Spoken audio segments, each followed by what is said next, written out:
ഞാൻ ആ വീട്ടിൽ നിന്ന് വോക്കബിൾ ഡിസ്റ്റൻസ് ഉള്ള സ്കൂളിൽ പഠിക്കുന്നു, ഞാൻ അവിടെ ഉച്ചയ്ക്ക് ആഹാരം കഴിക്കാൻ ചെല്ലുന്നു, ഞാൻ അവിടെ താമസിക്കുന്നു, എന്റെ ജീവിതം അവിടെയാണ്. 4ാം ക്ലാസ് വരെ ഞാനും പാർവതിയും, ഒരു വയസ്സിന് ഇളയതാണ് പാർവതി എന്നെക്കാളും, 1.5 വയസ്സിന്. അപ്പൊ ഞങ്ങൾ ഏതാണ്ട് ഒരു സ്കൂളിൽ തന്നെയാണ് കുറേ കാലം പഠിക്കുന്നത്. പിന്നെ ഞങ്ങൾ കോളേജ് കഴിയുന്നു. കോളേജ് കഴിഞ്ഞപ്പോൾ ഞങ്ങൾ ഒരുമിച്ച് സിവിൽ സർവീസിന് പ്രിപ്പറേഷനായിട്ട് ഞങ്ങൾ തിരുവനന്തപുരത്തേക്ക് പോകുന്നു.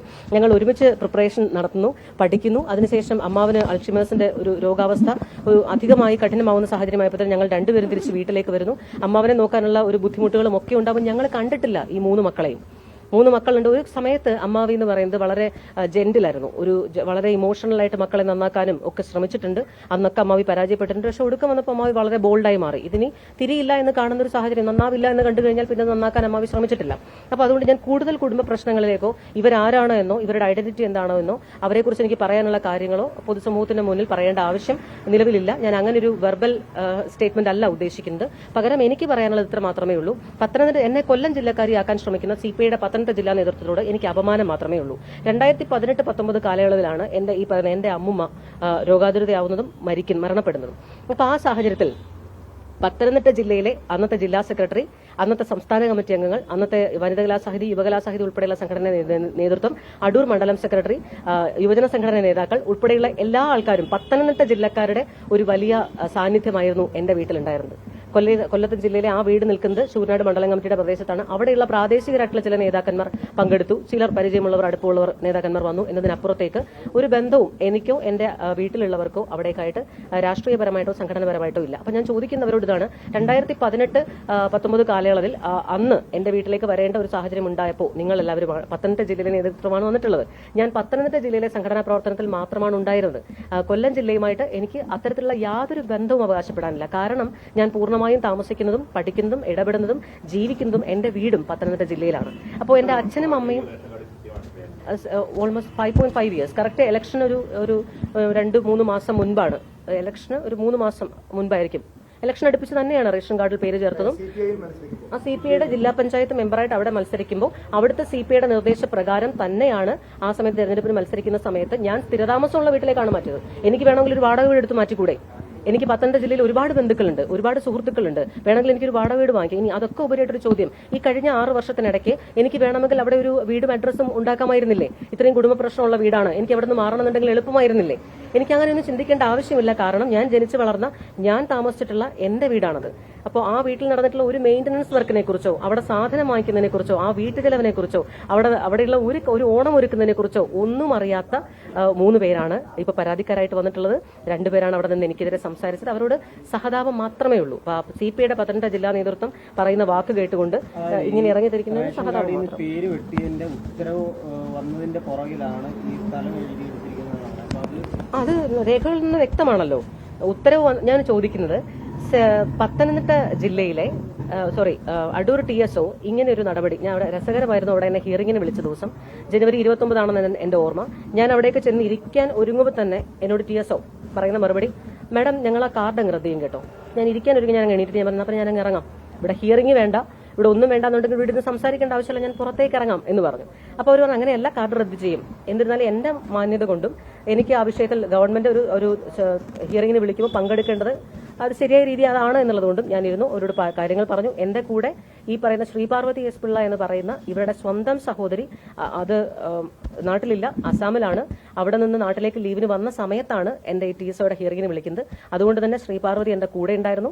കഴിഞ്ഞ 5 വർഷക്കാലത്തെ ആ വാർഡിലെ മെമ്പർ എന്റെ കൂടെ ഉണ്ടായിരുന്നു. അപ്പോൾ ആ വീടിന്റെ ഉടമസ്ഥയായിട്ടുള്ള ശ്രീപാർവതിയുടെ മൊഴിക്ക് വിലയില്ല, എന്റെ മൊഴിക്ക് വിലയില്ല, സത്യസന്ധമായിട്ടുള്ള സാഹചര്യത്തിന് വിലയില്ല, അയൽക്കാരുടെ സത്യസന്ധമായിട്ട് മൊഴി കൊടുത്ത അയൽക്കാർക്ക് വിലയില്ല, ആ കഴിഞ്ഞ 5 വർഷക്കാലമായിട്ട് ആ വാർഡിലെ മെമ്പർ കൊടുത്ത മൊഴിക്ക് വിലയില്ല.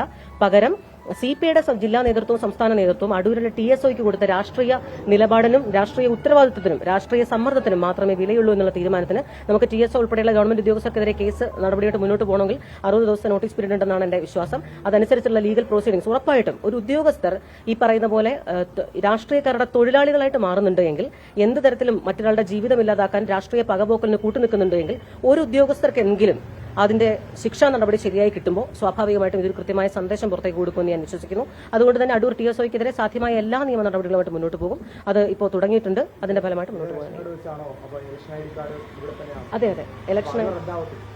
ഇലക്ഷൻ ID കാർഡ് ഇവിടെ തന്നെയാണ്, റേഷൻ കാർഡ് ഇവിടെ തന്നെയാണ്, ഞാൻ താമസിച്ചു വന്നത് ഇവിടെ തന്നെയാണ്, സ്ഥിരമായി താമസിക്കുന്ന ഇവിടെ തന്നെയാണ്. ജനുവരി 21-ാം തീയതി ഞാൻ ഈ പറയുന്ന ശ്യാംജിത്ത് എന്നയാൾക്ക് അയച്ച മെസ്സേജ് വീണ്ടും കാണിക്കാം. ഞാൻ അയച്ച മെസ്സേജ് ഉണ്ട്. ജനുവരി 21-ാം തീയതി, എന്ത് പറ്റി, അച്ചായൻ പറഞ്ഞു എന്തോ വഴക്ക് പറഞ്ഞു എന്നോ, വാട്ട് ഹാപ്പൻ എന്ന് ഞാൻ അയച്ച മെസ്സേജാണിത്. ഇത് ഈ മെസ്സേജ് അയക്കാൻ കാരണം ആ വീട്ടിൽ കൊടുത്തിരുന്ന നെയ്ബറായിട്ടുള്ള ഒരു വീട്ടിൽ കൊടുത്തിരുന്ന താക്കോല് ഇവർ വാങ്ങിച്ചുകൊണ്ട് പോവുകയും 21-ാം തീയതി വൈകുന്നേരം ഞാൻ വീട്ടിൽ വന്ന് നോക്കുമ്പോൾ ആ വീടിന്റെ മെയിൻ ഡോറിൽ നിന്ന് പൂട്ട് അതേപടി ഇളക്കി മാറ്റി പുതിയ ഒരു ലോക്കും കീയും ഇട്ടിരിക്കുന്ന ഒരു സാഹചര്യം ഉണ്ടായി.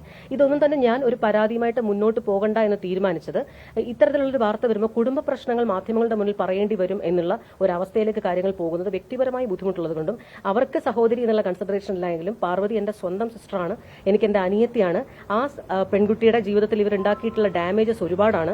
അവളെ ചേർത്ത് പിടിക്കുമ്പോൾ അവൾക്കൊപ്പം എന്താ പറയാ, അവൾക്കൊരു മാനസിക ബുദ്ധിമുട്ട് എന്റെ രാഷ്ട്രീയപരമായിട്ടുള്ള കാരണങ്ങൾ കൊണ്ടോ അവരുടെ വിവരമില്ലായ്മ കൊണ്ടോ ഉണ്ടാകരുത് എന്നുള്ളത് കൊണ്ടാണ് ഞാൻ ഈ വിഷയങ്ങളിലേക്ക് ലീഗലി മുന്നോട്ട് പോകാതിരുന്നത്. അതുകൊണ്ട് തന്നെ ഒരു ഘട്ടം കഴിഞ്ഞപ്പോൾ ഇത് വളരെ ഗൗരവമായിട്ടാണ് എന്നും ഇവര് രാഷ്ട്രീയക്കാരുടെ കയ്യിൽ നിന്നും പണം വാങ്ങിക്കൊണ്ട് തന്നെയാണ് ഇത്തരത്തിലുള്ള നിലപാട് സ്വീകരിച്ചതെന്നും വ്യക്തിപരമായി നമ്മുടെ കുടുംബ ബന്ധങ്ങളിൽ നിന്ന് തന്നെ ഞങ്ങൾക്ക് ബോധ്യപ്പെട്ടതിന്റെ അടിസ്ഥാനത്തിൽ നിയമപരമായിട്ട് ഫെബ്രുവരി മാസം പകുതി കഴിഞ്ഞപ്പോൾ അതുവരെയും ഇതൊരു പക്ഷേ ദേശത്തിന്റെ പുറത്തോ അല്ലെങ്കിൽ ഒരു എടുത്തുചാട്ടവുമാണെങ്കിൽ മാറ്റപ്പെടുമെന്ന് വിശ്വസിച്ചു.